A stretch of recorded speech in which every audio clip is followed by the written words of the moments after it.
Sabe, a liderança às vezes surge de onde a gente menos espera. E é exatamente sobre isso que vamos conversar hoje.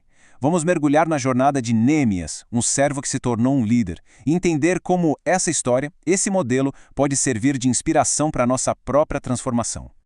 Para começar, vamos partir de uma ideia muito forte, que é a base de tudo. Pensa bem, o comportamento de uma pessoa revela quem ela vai se tornar e não a realidade que ela vive agora. As ações de hoje, sabe, elas são como sementes do que vem pela frente. E aí que entra o nosso personagem central, Neemias. A história dele não começa lá no topo, de jeito nenhum.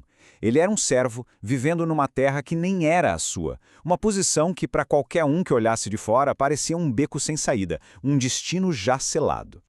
E tem um detalhe importante aqui. Neemias era o que a gente pode chamar de escravo assimilado. O que isso quer dizer? Bom, ele nasceu nessa condição, cresceu assim. Então, para ele, aquilo era normal.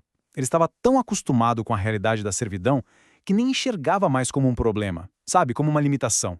Era simplesmente a vida. Só que em toda grande jornada de transformação, alguma coisa precisa acontecer para chacoalhar tudo, né? Precisa de uma faísca. E no caso de Neemias, essa faísca foi uma notícia. E não foi uma notícia qualquer não, foi algo devastador que ia virar o mundo dele de cabeça para baixo. Ele descobre que a sua terra ancestral, Jerusalém, estava completamente em ruínas. Tenta imaginar a cena. O povo em grande miséria, sofrendo, os muros que protegiam a cidade todos no chão, os portões queimados, um cenário de total desolação. E aqui a gente chega num ponto fundamental, um princípio muito poderoso. Grandes mudanças muitas vezes vêm com notícias ruins.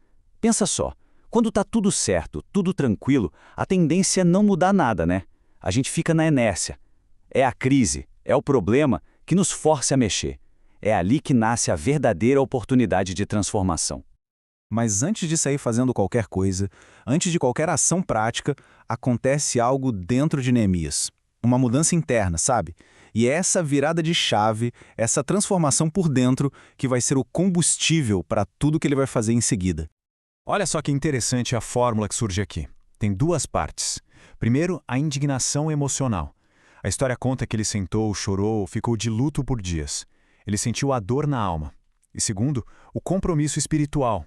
Ele jejuou e orou. Ou seja, a mudança de verdade acontece quando aquela dor, aquela indignação se junta com a decisão firme de fazer alguma coisa. Não é só sentir, é se comprometer a agir. Então, com esse propósito queimando dentro dele, Neemias vai encarar um momento decisivo, o momento da verdade.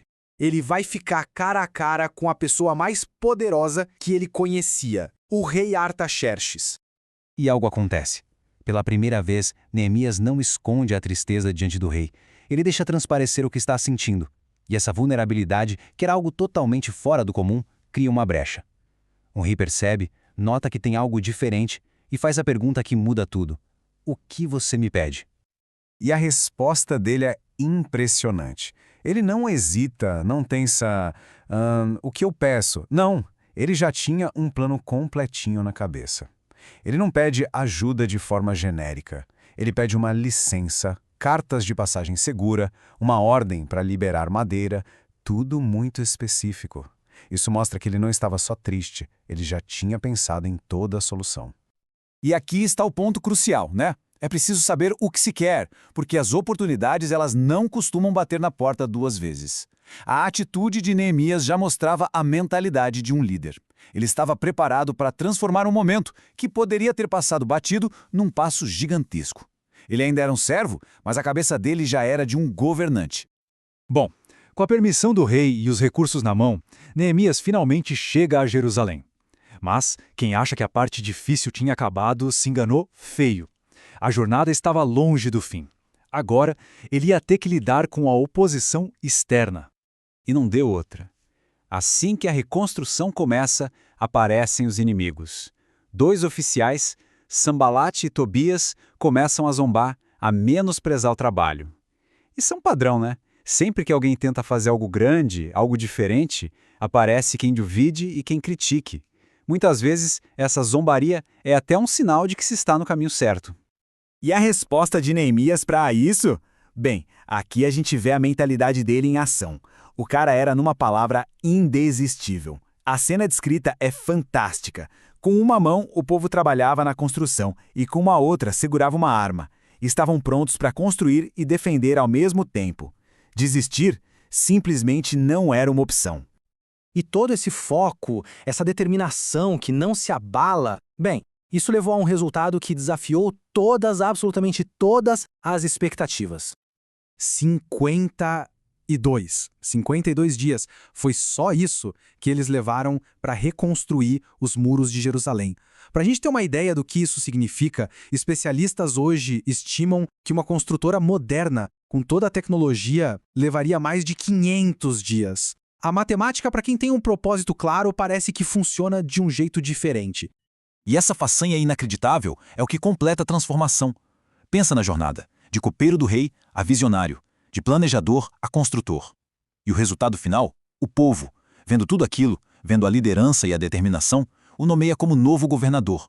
Veja bem, ele não pediu o cargo, ele conquistou o cargo com as suas ações. No fim das contas, a história de Neemias nos mostra uma coisa muito clara. Uma crise, quando se junta com um compromisso de verdade e um plano bem definido, tem o poder de transformar qualquer pessoa. Deixar de ser um servo das circunstâncias para se tornar o governante do próprio destino. E a pergunta que fica no ar é: qual é o muro que está aí, esperando para ser construído?